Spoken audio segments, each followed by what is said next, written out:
史上最悪の外科手術と言われているロボトミー手術をご存知だろうか。しかしこの手術はかつて奇跡の手術として世界中で盛んに行われ、ノーベル賞まで受賞。そんな手術がなぜ史上最悪と呼ばれるようになってしまったのか。歴史の闇に葬られた悪魔の手術の悲劇とは。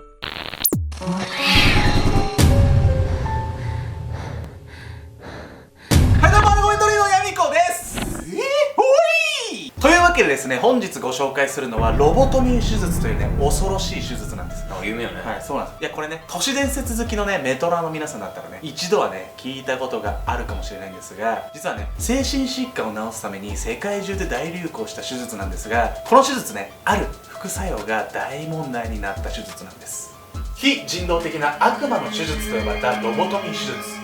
それは一体どんな手術なのか、そしてその恐ろしい副作用とは。ロボトミー手術。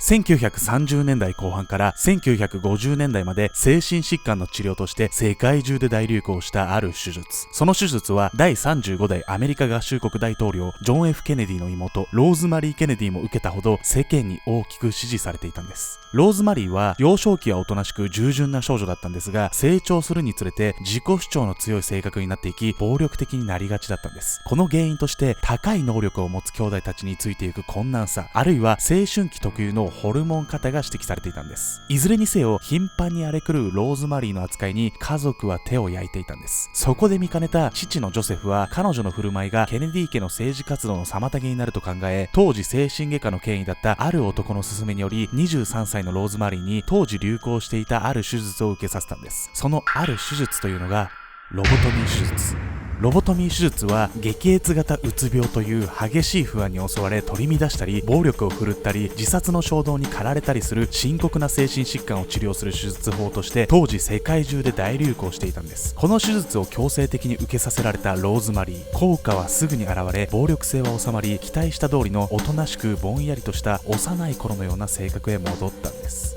でも何も問題ないじゃない。これ何が問題？そうなんですよね。このね、ロボトミー手術ね、いい手術のように思えるんですけど、実はね、もうね、とんでもない手術なんです。この手術は1935年ポルトガルの神経科医エガス・モニスの指揮のもと、精神疾患の治療法として世界で初めて行われたんです。その効果はてきめんで、ロボトミー手術を受けた患者は瞬く間に精神病の症状が治まっていったんです。ロボトミー手術開発者のモニスは当時、精神障害は脳の前の部分にあたる前頭葉の不具合が原因で起こるのだという仮説を立てていたんです。しかしモニスには前頭葉のどの部分が機能していないかを特定する術を持っていなかったんです。そこで彼は脳内の各器官をつないでいる白質と呼ばれる神経繊維を壊して脳の各器官の連絡を断ち切ることを思いつきます。つながりを断ってしまえば機能不全の前頭葉からの信号は脳の他の部分に送られなくなり、他の機能を邪魔することがなくなると考えたんです。脳の神経断ち切るってやばくない？やばない、やばない、それやばない。もう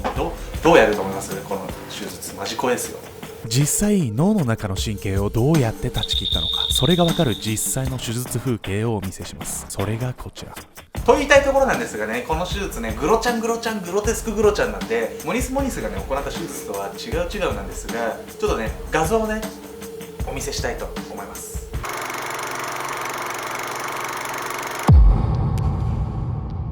やばくない？これ何これ？そう、このようにまぶたの下から細く改良されたアイスピックのような器具を木槌で叩いて前頭葉まで打ち込み、どの神経繊維を切断するかを選択し切り離すという技法なんです。しかし実際には神経繊維を全て切断しないと不安神経症、うつ病、統合失調症などの症状を完全に抑えることはできなかったため、切断する神経の選択などはせず、全ての神経を手当たり次第に切断していったんです。いや怖えな。しかしこのロボトミー手術、精神病の症状が治まったという意味ではうまくいったのですが、手術後徐々に患者に恐ろしいことが起こっていったんです。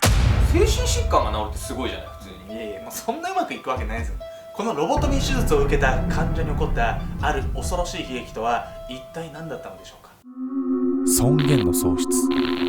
モニスの開発したロボトミー手術はその後ポルトガルから海を渡ったアメリカですぐに大人気となります。というのも1935年当時のアメリカでは精神病院と精神病患者の数が1903年以来2倍にも増えていたからなんです。その後第二次世界大戦が終わると心的外傷後ストレス障害を持つ兵士が何千人も帰国したため年間のロボトミー手術件数は100から5000になったんです。こうしてロボトミー手術はアメリカ中の患者に施術されるようになっていったんです。しかしね、世界中でね順調な広がりを見せていたこのロボトミー手術だったんですが、徐々に暗雲が立ち込めていくんです。多くの患者にロボトミー手術が施術され、さらに広がりを見せようとしていた頃、施術後の患者の家族からある報告が届き始めます。その報告とは、術後の患者が感情を失ったようにぼーっとしているといったものだったんです。先ほど話したローズマリー・ケネディにも同じような症状が出ていたんです。手術直後は期待された結果が出ていたのですが、その代わりに彼女は何時間もぼんやりと壁を見つめ続けたり、話すことが支離滅裂になっていったんです。そしてだんだんとローズマリーのような症状の報告が絶えないようになっていったんです。いや、もうわかりますよね。そう、このロボトミー手術は重大な後遺症が残る手術だったんです。その後遺症とは、人格を失う。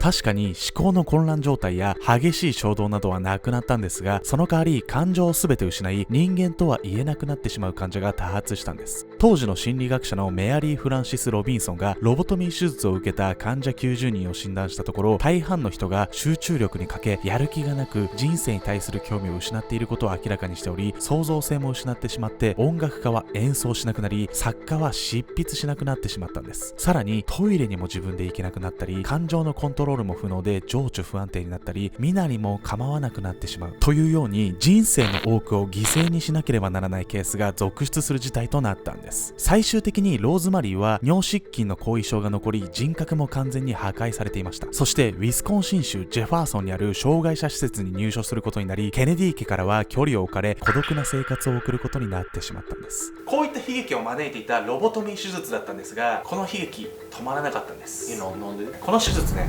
ある男がね強力に推し進めていったんです。誰？あんた。その男の名はウォルター・フリーマン。フリーマンは神経学の教授で最もロボトミー手術を支持する精神科医だったんです。1942年にはロボトミーについての本を出版するほどロボトミーに傾倒。先ほどのまぶたの下からアイスピックのようなものを刺す手術方法も、開発者のモニスの手術方法をフリーマンが改良したものだったんです。そしてローズマリーの父親にロボトミー手術を勧めたのもこのフリーマンだったんです。ローズマリーに勧めたのこいつだったのね。もうあんたみたいにろくてもないやつよ。このね、精神治療として始められたロボトミー手術だったんですが、当初のねこの精神疾患の治療というね目的以外のある非人道的な目的で使われるようになっていったんです。ロボトミーの暴走。術後の患者から後遺症の報告が多発していたのにもかかわらず、ロボトミー手術が廃止されることはありませんでした。なぜなら、イカレ精神科医のフリーマンをはじめとして精神科医たちはネガティブな症状より行動が顕著に安定するという外見上の成果の方を高く評価したからなんです。いや、これ批判が成功の陰に隠れちゃったってことよね、これ。いや、そうなんですよね。その先導者がウォルター・フリーマンだったんです。イカレ精神科医のフリーマンが全米にこのヤバすぎるロボトミー手術を広めた結果、次第にアメリカの精神病棟でロボトミーは万能の処置法のようになっていったんです。検討障害、不眠症、不安神経症、恐怖症、幻覚症など様々な症状を持つ患者にもロボトミー手術が行われるようになるなど暴走を始めたんです。そしてロボトミーの暴走が末期になると、ある行き過ぎた目的にまで使われるようになっていったんです。それが反社会的人物の強制。なんと犯罪者や同性愛者といった当時の基準で反社会的人物と判断された人間にまで、精神病ではないにもかかわらずロボトミー手術を実行し人格を強制するという悪魔の所業が横行し始めたんです。何？私が反社会的って言いたいってこと？そうよね。何触んのやめてもらっていい？気持ちいいな。このような暴走をしながらロボトミーの流行は1949年にピークに達します。そしてこの年にモニスはこの技術の生みの親として功績を認められ、なんとノーベル医学賞を受賞したんです。人格破壊しちゃう手術なのにありえないよ。このモニスのノーベル賞は今では史上一番悔やまれるノーベル賞とまで言われているんです。ですがね、このねロボトミーおバカ手術なんですが、このねモニス・オツムマンがノーベルおバカ賞を受賞した同年ね、ある出来事がきっかけで衰退の一途をたどるんです。ロボトミー手術はモニスがノーベル賞を受賞した1949年まで普通の手法として使われていたんです。しかしこの年フランスの製薬会社によって精神医学は大変革を迎えることになったんです。それがクロルプロマジンという薬を開発したこと。このクロルプロマジンという薬は脳のドーパミン受容体の回路を遮断する薬だったんです。ドーパミンというのは神経細胞から放出される神経伝達物質であり、神経細胞から別の神経細胞へと情報を伝達する役目を果たしているんです。そのためドーパミンが過剰になると感情が高ぶり、いろいろな精神病の症状が起こるんです。精神疾患の多くはね、このね過剰なねドーパミンだったわけなんですよ。クロルプロマジンは脳細胞のドーパミン受容体に作用し、ドーパミンを遮断してしまうので脳細胞の活動が鎮静化されるんです。この新たな薬の登場で高価で危険を伴う手術の必要性はなくなり、ロボトミーの使用はその後急速に減っていったんです。日本でも日本精神神経学会の1975年の精神外科を否定する決議でロボトミー手術の廃止を宣言したことから、日本の精神科においても精神疾患に対してロボトミー手術を行うことは精神医学上禁忌であるとされているんです。こうしてモニス・フリーマンが推し進めたロボトミー手術は医学史上最も暗黒な1ページとして刻まれることになったんです。チャンネル登録と高評価よろしくね。